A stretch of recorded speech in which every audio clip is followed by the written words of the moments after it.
Olá e seja bem-vindo ao nosso estudo da quinta lição, Busca de Santidade. E nós vamos estudar hoje duas palestras separadas, capítulos 7 e 8. E vou dar um resumo para cada um, porque o conteúdo de cada capítulo é de suma importância, porque trata as questões mais importantes da vida cristã. Então, vamos pensar um pouquinho hoje, nesta primeira palestra, capítulo 7, ajuda na batalha cotidiana. Nós temos falado muito sobre a vida de santidade, o que Deus tem feito para nós, e agora eu queria pensar com vocês sobre essa questão. E aí?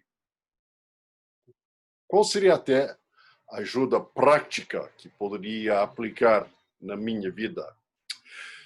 Para vocês que estão entrando neste estudo e ainda não assistiram todas as palestras ou resumos do conteúdo até hoje, deixe-me fazer rapidamente uma revisão relâmpaga sobre o conteúdo de capítulo 5, capítulo 6, para fazer uma introdução ao nosso estudo de capítulo 7.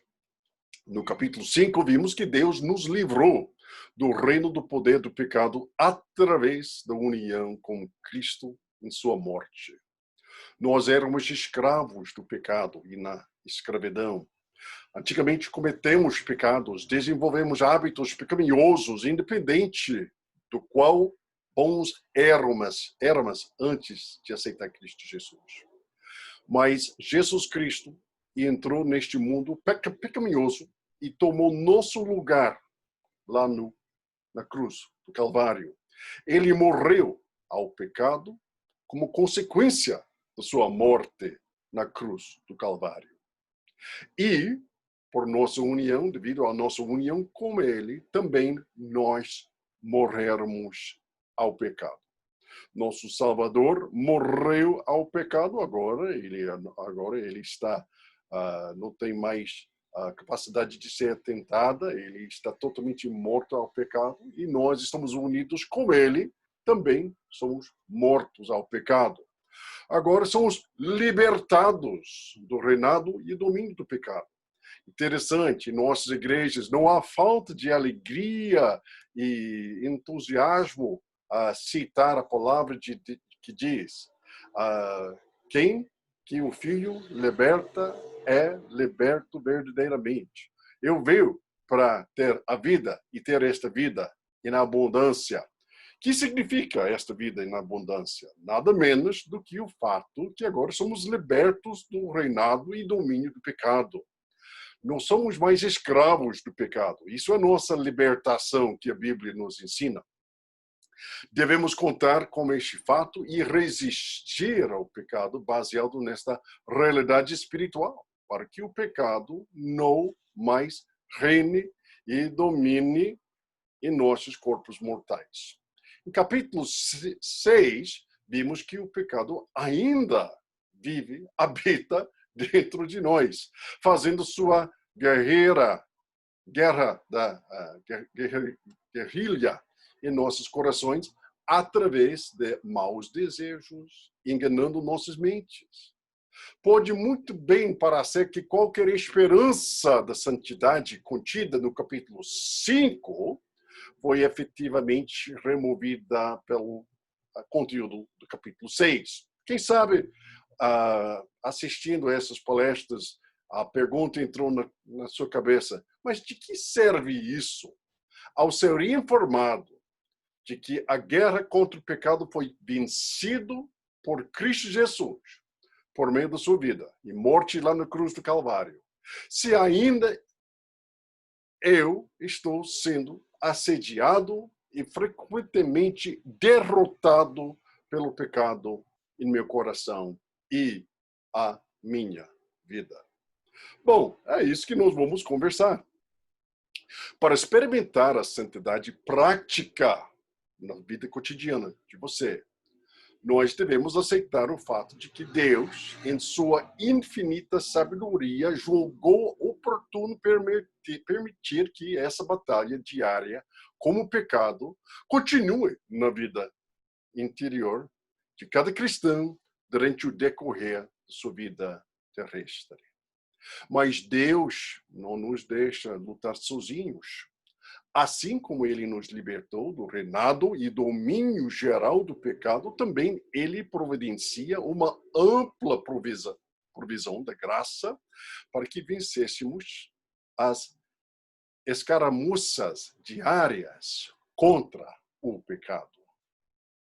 Isso nos leva até um versículo que nós vamos contemplar hoje, Romanos 6:11, em que está escrito: da mesma forma, considerem-se mortos para o pecado, mas vivos para Deus em Cristo Jesus. Nós vamos pensar sobre esta questão, que significa vivos para Deus em Cristo Jesus. Não estamos apenas mortos ao pecado. O pecado agora não apenas não tenha mais domínio em nossas vidas. Também estamos agora vivos para Deus. Vivos em Deus. Não fomos apenas libertados do domínio das trevas, nós também fomos trazidos para o reino de Cristo. Paulo disse, como resultado de ser transferido ao reino das trevas para o reino de luz, podemos dizer esta declaração lá em Romanos 6:18.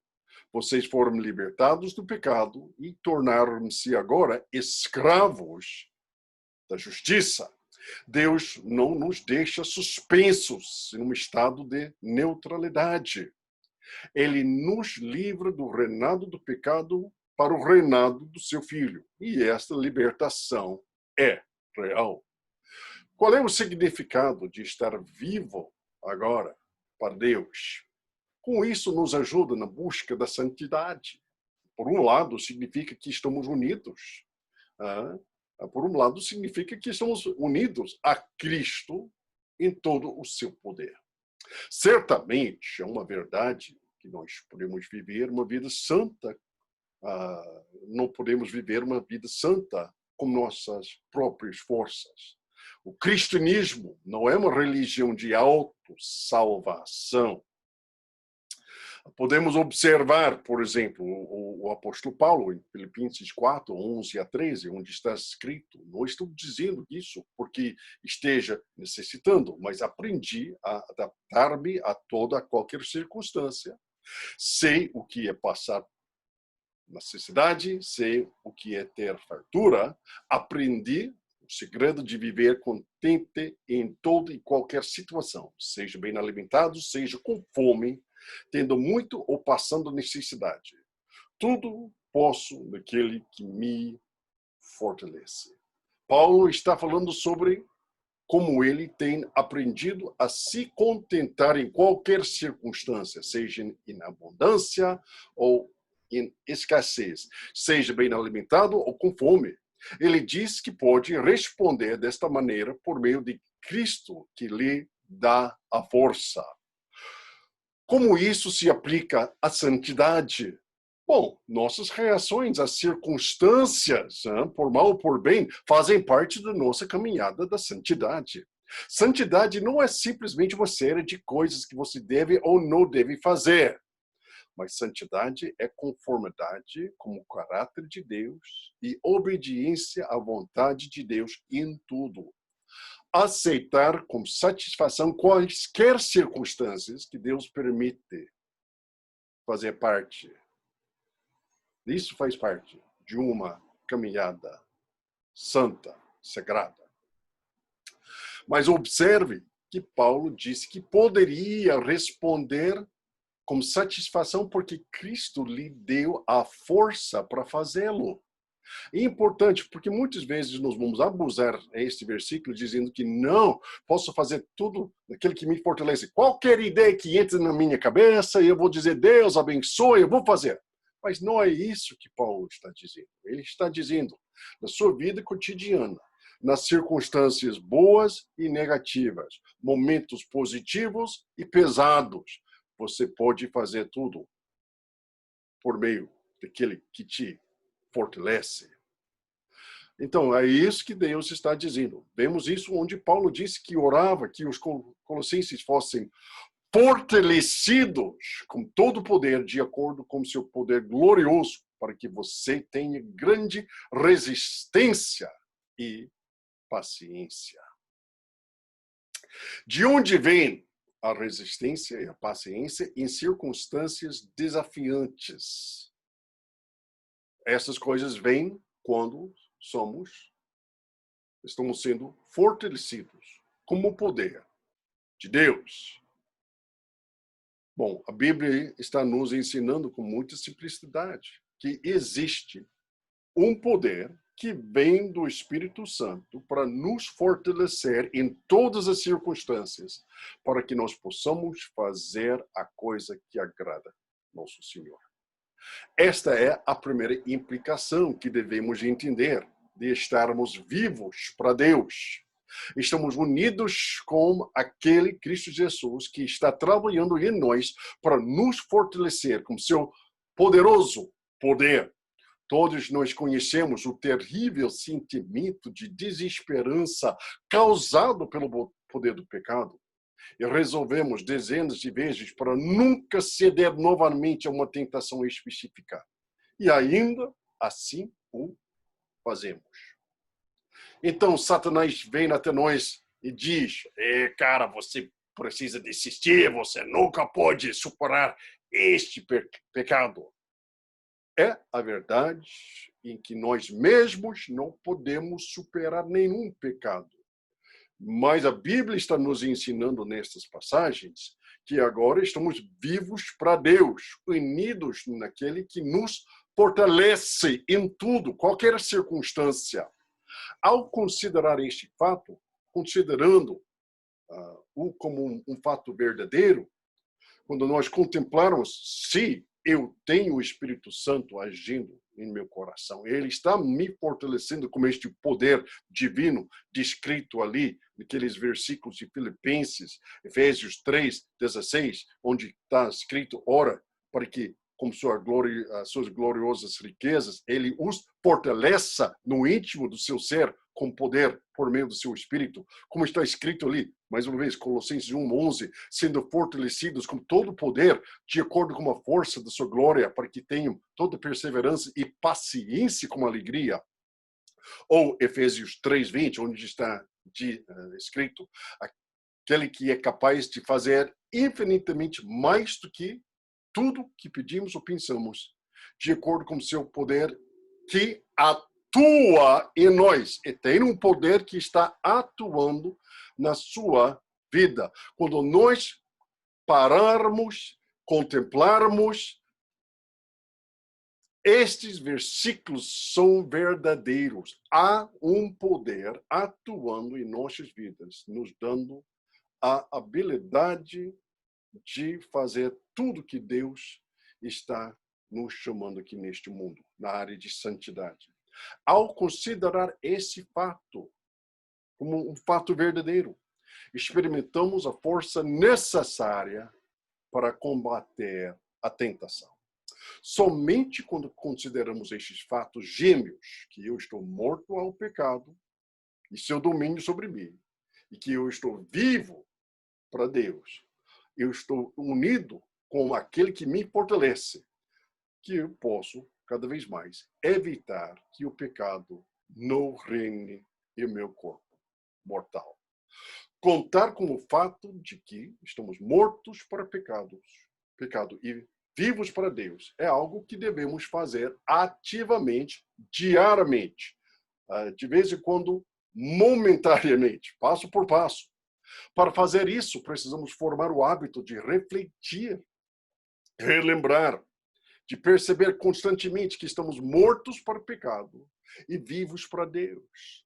Na prática, fazemos isso quando, pela fé na palavra de Deus, resistimos aos avanços e às tentações do pecado, dizendo, não, não vou pensar isso, não, eu não vou responder desta forma, eu não vou contemplar estas coisas, não vou fazer tal coisa, porque eu posso dizer não àquele desejo.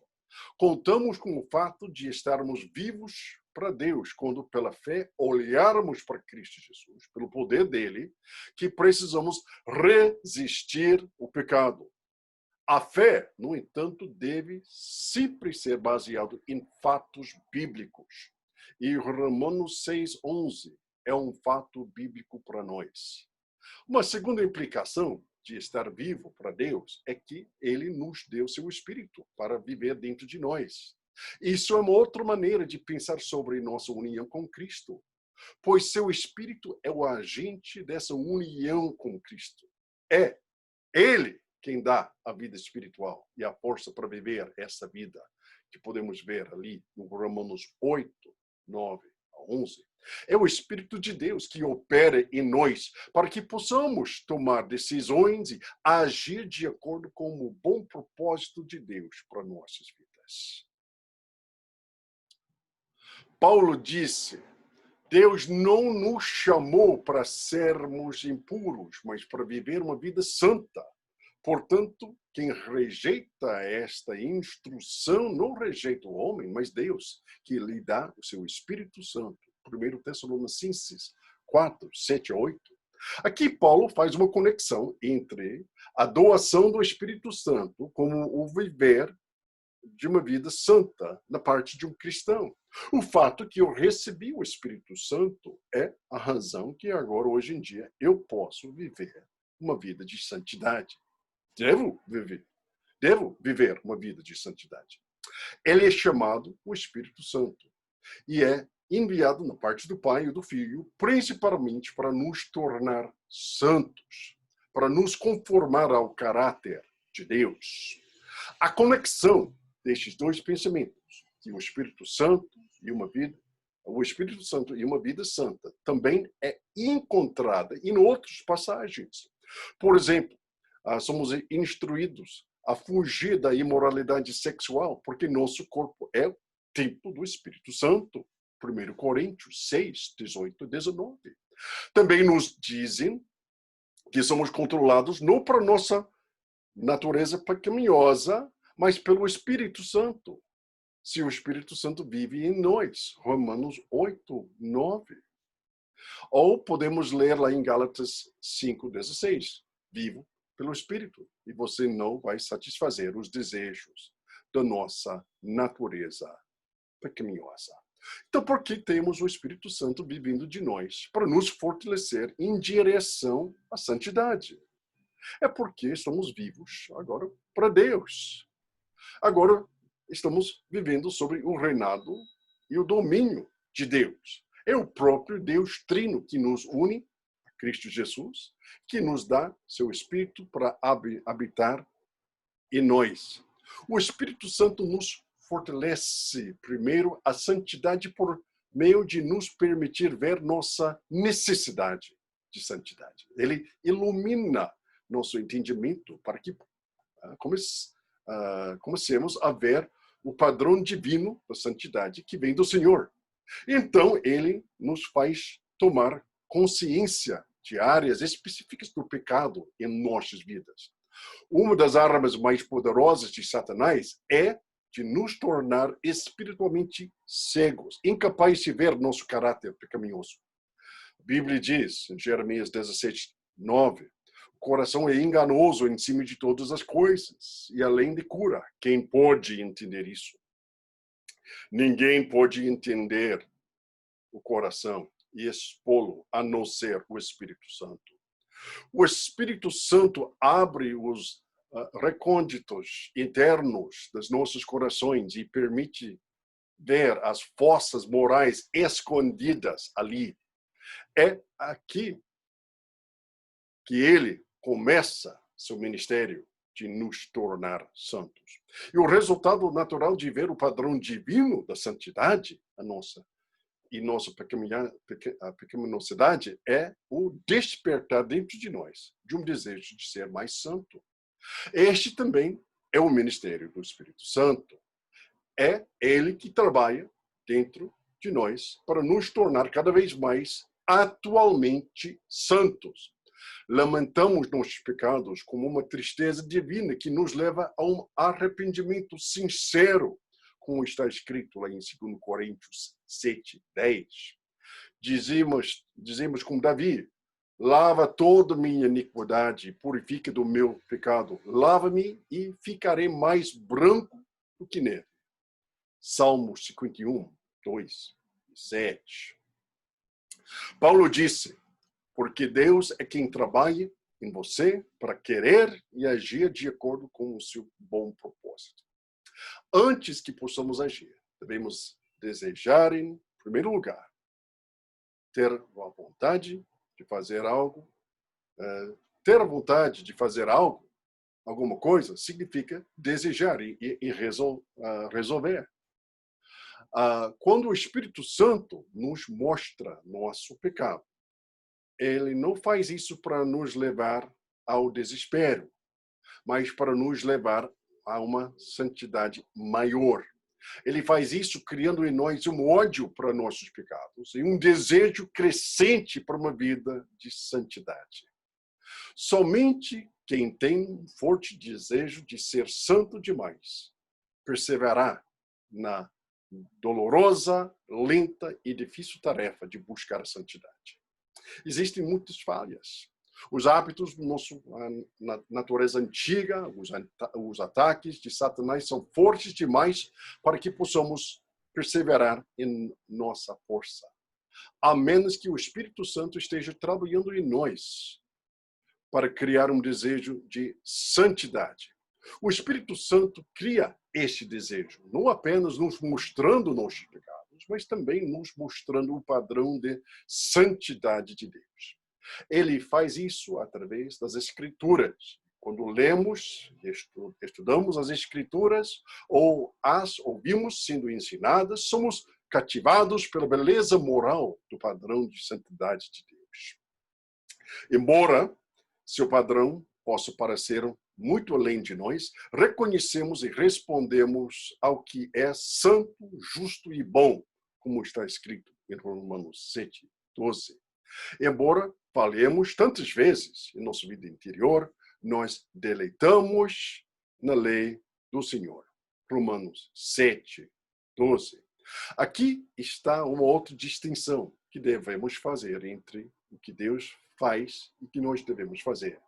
Se o Espírito Santo usa as Escrituras para nos mostrar nossa necessidade espiritual e estimular um desejo de santidade, não se segue que devemos estar na palavra de Deus de maneira consistente? Não devemos ir à palavra? Não devemos ir à palavra, seja para ouvi-lo pregado ou para fazer nosso próprio estudo bíblico, com a oração do que o Espírito Santo busque em nossos corações algum pecado em nós, como está escrito em Salmo 139, 23-24. Depois que o Espírito Santo nos permitiu ver nossa necessidade e criou dentro de nós um desejo de santidade, resta algo mais que ele deve fazer. Ele deve nos dar a força espiritual para viver uma vida santa. Paulo disse: viva pelo Espírito e você não vai satisfazer os desejos de natureza pecaminosa. Viver pelo Espírito é viver tanto em obediência quanto em dependência do Espírito. Existe um equilíbrio, então, entre nossas vontades, expressas por obediência, e nossa fé, expressa por nossa dependência. Mas, neste ponto, estamos considerando principalmente a nossa dependência. Ninguém vence as corrupções do seu coração, aceito pela força capacitadora do Espírito de Deus. Pedro disse que Deus nos deu suas grandes e preciosas promessas para que, através delas, você possa participar da natureza divina e escapar da corrupção no mundo. Segundo Pedro 1:4. Através da participação da natureza divina, escapamos da corrupção. E essa participação também é através do Espírito Santo que habita em nós. Expressamos nossa dependência do Espírito Santo por uma vida santa de duas maneiras. A primeira é através da ingestão humilde e consistente das Escrituras. Se realmente desejamos viver no reino e domínio do Espírito Santo, devemos nos alimentar continuamente nossas mentes com a verdade revelada. É hipócrita orar pela vitória sobre nossos pecados, mas ser descuidado em nossa alimentação da palavra de Deus. A segunda maneira pela qual expressamos nossa dependência do Espírito Santo é orar por santidade. O apóstolo Paulo orou continuamente pela operação do Espírito Santo na vida daqueles a quem ele estava escrevendo. Ele disse aos Efésios que orava para que Deus os fortalecesse com poder através do seu Espírito em seu interior.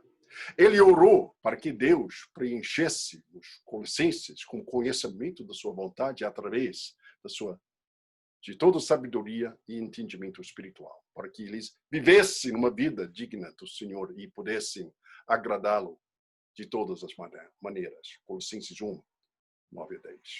E ele escreveu aos Tessalonicenses que o próprio Deus, o Deus de paz, vos santifique completamente e que o Senhor faça seu amor aumentar, transbordar um para o outro e para todos os outros. Que ele fortaleça seu coração para que você seja irrepreensível e santo na presença do nosso Deus. 1 Tessalonicenses 3, 12 a 13. Claramente, o apóstolo Paulo sabia que dependíamos do Espírito Santo para a santidade. E ele expressou essa dependência através da oração. Então, temos que aprender que dependemos do poder capacitador do Espírito Santo para alcançar qualquer grau de santidade. Então, quando olhamos para ele, veremos ele trabalhando em nós, revelando nosso pecado, criando em nós um desejo de santidade e nos dando força para responder a ele em obediência em qualquer circunstância. Temos ajuda na vida cotidiana. O Espírito Santo habita em você. Que Deus abençoe e até nossa próxima conversa.